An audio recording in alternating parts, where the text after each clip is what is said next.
Cryptid Cast.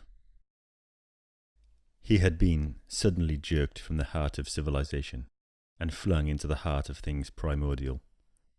Jack London. The Call of the Wild. 3, 2, 1. And here we are again, episode 57 of the Cryptid Cast. The podcast for the connoisseur of the bizarre. Can you believe we're on episode 57 already, Chad? I can hardly believe it. It's flown by so fast, Wyatt.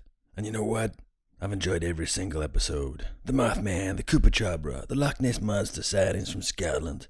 All terrific, thought-provoking stuff, no doubt. Now, we have a lot of cool items coming up here on this week's show. But first, I gotta tell you, right off the bat, tonight we have something very special for y'all. Well, what the heck is it, Chad? Tell me now.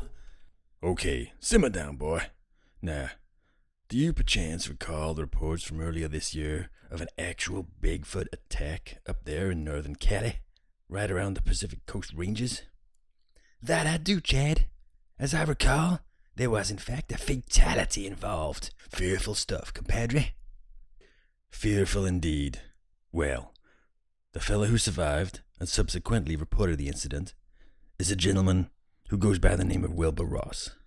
And Wilbur joins us here on tonight's show via telephone and an exclusive interview for the Cryptid Cast. And we're mighty grateful to him for taking the time to talk to us. Wilbur is going to tell us his story in his own words. Now, I've read all the reports online and in the newspapers, just like you have, and I spoke briefly to Wilbur just last week, and I gotta tell you, Wyatt, he has one hell of a story. Well, okay, now I'm all stoked up. Let's get to it. Wilbur, are you there? Yes, I'm here. Well, alright. It's good to hear from you, buddy. How are you doing? I'm okay, I guess. Can we just get on with it? I don't have much time. Heck yeah, Wilbur. It's Wyatt here, mi amigo. Please go ahead and tell us your story. You were on a hunting trip with your dad, is that correct? That's right, Wyatt. Dad and I had been planning the trip all summer. Our last hunting trip together, before I left home for university in the fall. It had been a long day's drive all the way up from Cupertino in the old Toyota. Wilbur hated the truck. It was slow and uncomfortable. He said nothing to his dad, keeping his opinion to himself, but privately, he thought it was a worn-out piece of crap. John had bought the truck second-hand when he'd retired 2 years before. He'd wanted something utilitarian and reliable, but not too fancy. Something he wouldn't mind taking a few knocks and scrapes. It was perfect for the hunting season, where you could find yourself wing-mirror deep fording a river, or tackling rocky jeep trails in the deep forest, and afterwards driving home with a bloody carcass strapped to the hood. The Toyota fit the bill. For Wilbur, it was just another example of his father's poor taste. They'd spent the first night at a busy camping spot near the ranger station, complete with picnic tables, restrooms, hot showers, and a general store. Wilbur had made the best of it, but this wasn't what John had come all this way for, and he didn't plan to stay here with the soccer moms and the picnic baskets. John had come here to hunt. That night they fell into conversation with one of the rangers, an old-timer with a grizzled handlebar moustache, that had told them, in ominous tones, that a party of hunters, city folks like you, he'd mentioned in a judgmental aside that irritated John, had disappeared the previous week, that no trace of them had been found other than their abandoned vehicle, despite a thorough search of the local area by the Mountain Rescue Service. In spite of the ranger's cryptic warning, the pair headed out into the wilderness early the next morning. John parked the old Land Cruiser at the edge of a broad, dry riverbed. In spring, when the thaw came to the mountains, the place where they'd parked the truck would be under 6 feet of rushing meltwater. But now, in early fall, the bedrock was smooth and dry and warm to the touch in the sunlight that filtered in through the trees. They had followed the convolutions of the riverbed for several miles after leaving the trail. Now it terminated in a low bluff. The stagnant pond at its foot, left over by the receding river, was choked with tumble-down boulders and fallen branches, and was shouldered on either hand by towering spruce trees. In spring, a picturesque waterfall would grace the spot. Just now, it presented a bulwark inaccessible to the truck. From here on in, they'd go on foot. Wilbur popped the door and stepped out into the fresh morning air, relishing in the beauty and tranquility of the wild hill country. He'd always liked the idea of camping out under the stars, of cooking over a campfire, of wandering in the forest and witnessing the spectacular mountain views. But as a boy, he'd never really enjoyed the experience and harboured sullen memories of those childhood trips, of uncomfortable nights and aching limbs from the endless hiking. Above all, he hated not being able to take a shower. It was also uncivilized. It had been years since he'd been into the hills, years since he'd joined his father on a trip like this. He had known that his father had been disappointed with his son's lack of interest, though the old man had never shown it openly, had never pressured Wilbur to join him on his annual foray into the wild. Soon, Wilbur would leave for his freshman year at San Diego State. That striking sense of impending adulthood moved him. He was excited to get away, to gain his independence. He'd grown bored of the sleepy suburban life, the life his parents had worked so hard to give him. He yearned to get away from their humdrum ways and their stultifying conservatism. He pitied them without really understanding them. His mother had begged him to join his father on one last trip before he left for university. He would be thrilled, she'd said. But when that summer he'd accepted his father's annual invitation, the old man had merely nodded gruffly. Now he was here and committed to the ordeal, and he just wanted to see it through. He would humour the old man, get it over with, and he'd never have to bother with it again. They spent all that second day in an arduous hike deep into the forest. His father, keen to venture off the beaten track, led them beyond the environs of the designated campsites so well frequented by the bulk of the weekend hunters. He knew from long experience that elk were few and far between in those parts, that they had long since grown wary, that the prime bulls, the 6 and 7 pointers he so coveted, would only be found farther into the woods, in the most inaccessible regions, the places other hunters lacked the knowledge or the determination or the fitness to reach. That night, they pitched camp in an open spot beneath a clear sky. The timeless scattering of stars that formed the Milky Way stretched out overhead, vividly defined against a deep violet, framed by dark towering pines. Wilbur was utterly spent from the day's exertions, unaccustomed as he was to the hill country, and he bedded down early after the two had taken their evening meal. He was roused from sleep during the night by a distant, yet persistent knocking from somewhere outside in the darkness. Confused and irritable, he checked his watch for the time. It read 3:29 a.m. He didn't know what to make of it. As the subtle glow of the watch face died and he dropped his arm, he was suddenly startled by the gleam of eyes watching him in the darkness. But it was only his father, laying beside him in the tent. "Did you hear that?" Wilbur whispered, frowning. Just then, the distant knocking was repeated, and this time it was answered in a similar fashion. The responding sounds emanating from a long way off, and from an entirely different direction. "Yeah, I heard it," whispered his father. Wilbur waited for him to elaborate, but when nothing was forthcoming, he urged, "What was it?" His father paused before answering in a whisper. "Forest noises. Get some sleep, son. It's nothing to worry about." The older man closed his eyes, while Wilbur lay for a long time in the dark, gazing up at the lining of the tent and listening to that eerie knocking that sounded intermittently and infrequently from somewhere out in the dark vastness of the primordial pine woods. He awoke at first light to find himself alone in the tent. He found his father outside, just beyond the threshold, sitting cross-legged with his back to him, his rifle laid across his knees. Just what he was doing, or how long he'd been there, Wilbur couldn't guess, and he didn't trouble to ask. After a hearty breakfast of beans, bacon and black coffee, They packed up camp and headed out, with John leading the way. For much of the third day, they hiked steadily, moving ever deeper into the wooded hill country, John's practiced eye scouring the trail for elk spoor, while Wilbur, breathing hard and distracted by his own exhaustion, quietly admonished himself for his own lack of physical fitness. He had assumed his youth would give him the edge over the older men, but here, miles from anywhere, in this vast wilderness, he realized that had been a naive assumption. John had hunted in these parts for over 30 years, and was used to the terrain, and he had kept himself in shape after retirement, where Wilbur had never been particularly focused on physical pursuits. He was a soft suburbanite, and it showed as he crested the ridge a few minutes behind his father, out of breath and sweating freely. The sun was sinking towards the horizon in a blaze of glory, edging the distant cumulus clouds in a blinding golden light that lent them a quiet majesty. The air was sweet and clean as Wilbur, breathing deeply, fought to catch his breath after the climb. Below their vantage point on the ridge, the vast primordial forest stretched endlessly in an unbroken sea. Wilbur was struck by its beauty, and by the loneliness and remoteness of it all.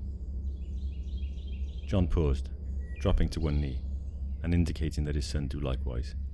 He had seen movement among the trees on the other side of the ridge, the twitch of an antler, slender legs scissoring silently between the tree trunks.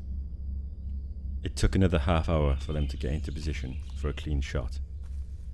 The elk were always on the move, foraging among the boughs, never remaining in one spot for long. Unaccustomed as he was to hunting, Wilbur dutifully followed his father's lead, always careful to tread softly, and keeping, as far as possible, to cover. Now they had come to a halt in the lee of a fallen pine tree.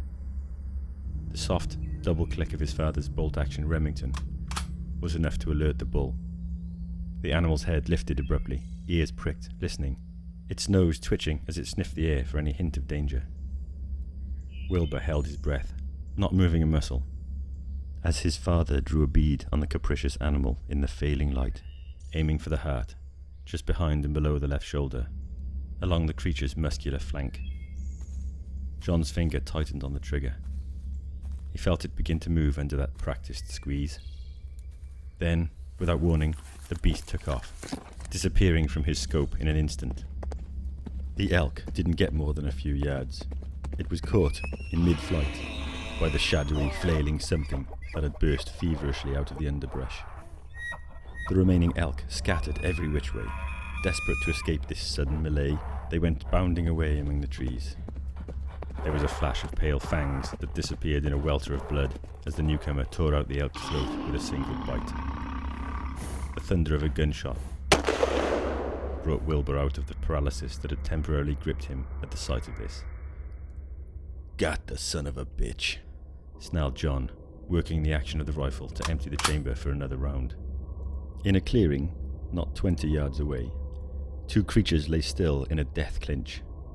The bull elk, and the thing that had appeared as if from nowhere to ambush it. Wilbur was breathing hard, his mind struggling to catch up with the events unfolding around him. His father gripped his shoulder. "Come on, Will. Let's go check this out." They broke from cover, carefully picking their way over to the macabre group that lay twitching and bleeding on the patchy carpet of pine needles. What the heck, Dad? Stammered Wilbur, staring at the heavily built but undeniably ape-like creature laying spread eagle across the elk's bleeding carcass. John stood in silence, taking a moment to pass the significance of what lay at his feet.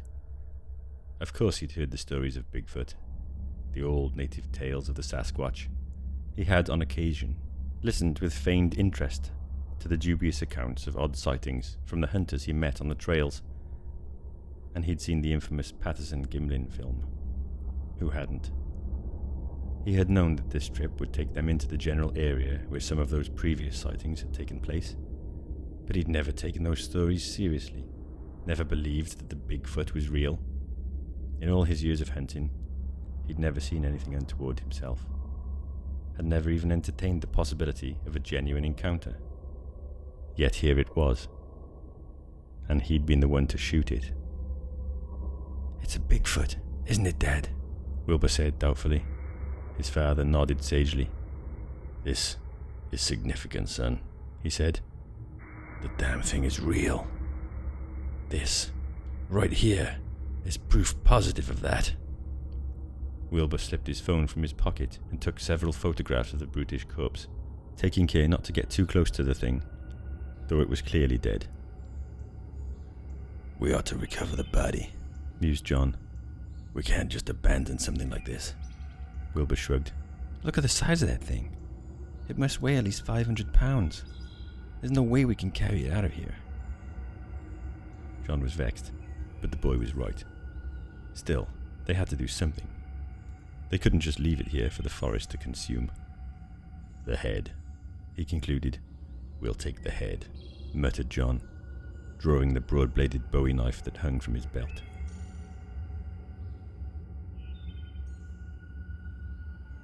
A mournful howl broke the twilight stillness of the forest as the two men reached level ground in the valley below the ridge. John paused, listening, as the solitary call was joined in turn by other voices in a doleful chorus that carried over the forest in the still evening air.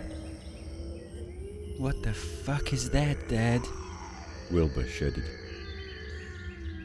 John pointed back up the hill with his chin. I guess our friend wasn't alone. Oh, jeez, stammered Wilbur. He was clearly in shock. John clapped his son on the shoulder. Come on, let's get the hell out of here. The onset of night was swift as the two men hurried along the narrow game trail, under the silent regard of those primordial pines. Travelling at night in the woods was typically frowned upon, with the increased risk of an injurious misstep, but under the circumstances, they needs must press on. John led the way, flashlight in hand, with Wilbur following close on his heels. Following the shifting silhouette of his father, framed in the soft circle of light thrown ahead by the flashlight. Ever and again he would glance apprehensively over his shoulder as he went, peering into the crowding darkness behind him. They had been travelling like this, in tandem, for perhaps an hour, when the ancient forest was again disturbed by that eerie, animalistic howl. This time it was closer, pressing in behind them, and it was answered after a space by other voices, voices that sounded in the night. A general sense of alarm was gradually evolving into genuine panic in the pit of Wilbur's stomach. He longed for home and the comfortable familiarity of suburbia. There were risks to be found there too, of course, but he knew them, was savvy to the pitfalls and dangers of that concrete jungle. Here it was different. Here, in the woods, he was the callow neophyte. Out of his comfort zone, out of his depth. He knew now that a covert breed of primeval killers haunted the ancient woods, monsters capable of taking down an elk with their bare hands and teeth. If they could do that, they could doubtless tear a man limb from limb. Wilbur's thoughts, which until now he'd managed to hold in check, now spiraled into a maelstrom of regret and bitter self-recriminations. What the hell was he doing here? Why had he agreed to come?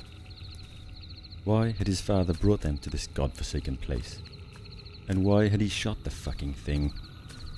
Emerging abruptly from this demoralizing reverie, Wilbur realized he was slipping behind as his father forged ahead through the looming undergrowth, and he redoubled his efforts to keep up. The next moment, he was ducking reflexively as a large rock exploded with a sharp crack against the broad trunk of a tree, mere inches from his head. He glanced back along the trail, fearful of what he might find lurking there in the gloom. Eyes gleamed back at him out of the darkness, eyes that watched him with undisclosed malice. Wilbur cried out to his father. Dad, they're right behind us. More of the child remained than he'd known or cared to admit, and it came to the fore in that moment of fear. The bright beam of his father's flashlight danced abruptly across the scene, illuminating the surrounding foliage and throwing long black shadows up the narrow trail they had just vacated. Half-glimpsed hulking shapes eluded them in the half-light, scattered by the flashlight's sudden glare. The rifle bolt clicked by Wilbur's ear. His father stepped forward, and a deafening gunshot rang out. As its distant echoes died away, the forest was left in utter silence, save for the soft double click of his father clearing the chamber for another round. Come on, son, snarled John. We've got to keep moving. The two marched on into the night, John setting a grueling pace in an effort to stay ahead of the pursuing pack. Wilbur trailing behind, straining every nerve and sinew of his being to keep up with the older man. The boy passed the remainder of that seemingly endless night in a near delirium of exhaustion and terror. Furtive gleaming eyes seemed to be everywhere, as unseen monsters teemed around them in the blackness. He could hear them moving beyond the range of the flashlight, keeping pace with them, gliding on tireless legs through the underbrush. He could hear their guttural breathing, could smell its fetid stench on the air. They were surrounded, hemmed in on either hand, the foul creatures only held at bay by their profound fear of his father's rifle. On more than one occasion, John was forced to turn and fire blindly into the darkness as the howling pack threatened to overtake them.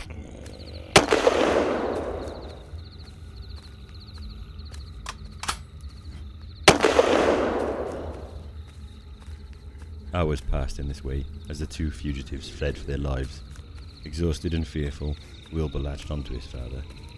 All his pretense at maturity was gone. He was a child again, clinging to its parent for protection in a world gone mad. As the sun crept above the eastern horizon, the exhausted pair stumbled out of the woods onto the broad expanse of the dry riverbed. Staggering on spent legs, and with the pack pressing in behind, they made a last desperate dash, as the howling swelled to a fever pitch all around them. Then, as they topped the shallow bluff, it was there, their trusty old Toyota, metallic cherry paintwork gleaming in the dawn light.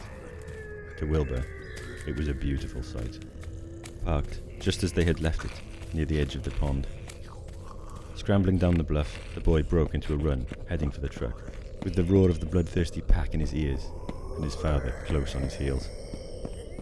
He glanced down curiously as a spray of stone chips scattered across his boots, his attention shifting to the little dusty cloud rising from the smooth stone floor a few feet ahead. Wilbur craned his neck around to see the second rock coming. He caught sight of it, arching toward him through the air, out of the dense tree line 50 yards behind. He ducked instinctually, sidestepping as his keen eyes followed its trajectory. The rock, about the size of a human head, shattered into fragments with a loud crack on the bedrock where he'd been running just a second before. The third missile sailed over their heads and struck the grill of the truck with a ringing concussion that shook the vehicle on its springs and left a savage dent in the metal, breaking a headlight, the large stone spinning away to disappear beneath the surface of the pond with a plop. "What the fuck?" John growled. But his exclamation was drowned out by a loud, whooping howl from the dense woods. Wilbur looked back to see the trees moving, their tops quivering violently. There was a sharp snap of tree limbs, then a great dark shape burst out of the shady boughs into the morning light. The creature was larger than its fellows, approaching 10 feet tall, Wilbur would later recall. It glided out of the forest, a fast-moving, shadowy mass advancing on the startled father and son with shocking rapidity for its great bulk. Aghast, Wilbur retreated, stepping back into a pothole and falling headlong, coming down hard on his ass in shock. It probably saved his life. In an instant, the creature had swept past him and fell upon his father. There was a wild gunshot. And a startled cry. The clatter of rifle on stone. A scuffling sound across the smooth surface of rock behind the truck, and his father breathing heavily, struggling hard. Then came the sickening sound of living flesh being torn apart, accompanied by a hysterical scream of utter agony.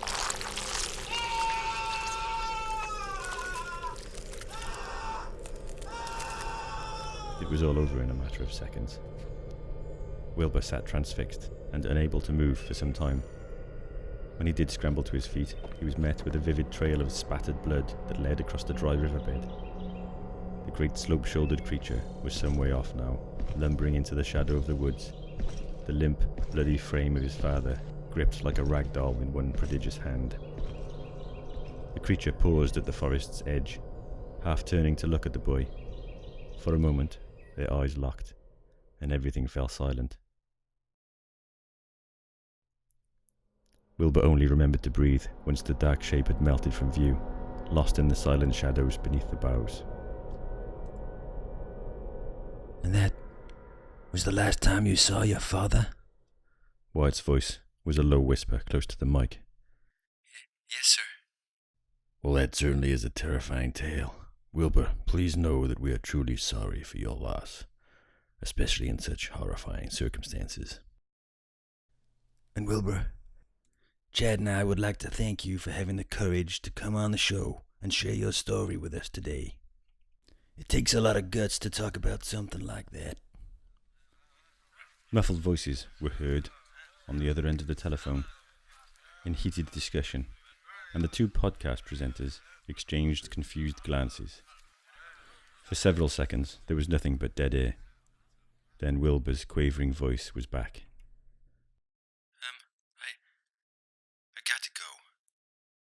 Thanks for the opportunity to tell the listeners my story. It means a lot to me, and to the memory of my dad. Well, thank you, Wilbur. It's been really something. With that, the telephone line went dead. What the heck was that all about, Wyatt? Well, it turns out that Wilbur is in sheriff's custody, awaiting trial. On trial, Chad? For what? For the murder of his father. No. Yes. It looks like it's going to be a tricky case, too, given the lack of a body. But the district attorney is adamant that blood stains found at the scene, along with a recently discharged rifle, are enough to build a case against the son. He's on record as dismissing Wilbur's sworn testimony as, and I'm quoting this here from the paper, a wild fantasy dreamt up in a cynical attempt to thwart the course of natural justice. Now hold your horses there, hombre. What about the photos our boy took of the beastie with his phone? What about the damned head? Well now, it seems as though Wilbur lost his phone somewhere along the trail during their escape. As for the head, well, of course that was never recovered. When I spoke to Wilbur last week, he seemed to think that the main reason why those things chased him all that way was on account of his dad's taking that head. Well, I guess that makes sense. You know what? If we was out in the woods hunting and some fella shot you and took your head, I'd chase that bastard down too. Chad, you, sir, are a gentleman. You know that? Well, I don't know about that. But anyways, back to the court case. That's a pretty raw deal that boy's got there. What with his dad getting killed, and now they're pinning the murder on him. I mean, I'm no criminal psychologist or whatnot, but that boy sounded pretty sincere to me. That he did. I guess we'll all be following this case with a keen interest. That we shall, Wyatt. And the best of luck to you, Wilbur. Well, amen to that, compadre. So tell me, Wyatt, what else have you got for our esteemed listeners today? I'll tell you. Next up, fresh sightings of the Squirrel Man in South Carolina have the locals going nuts.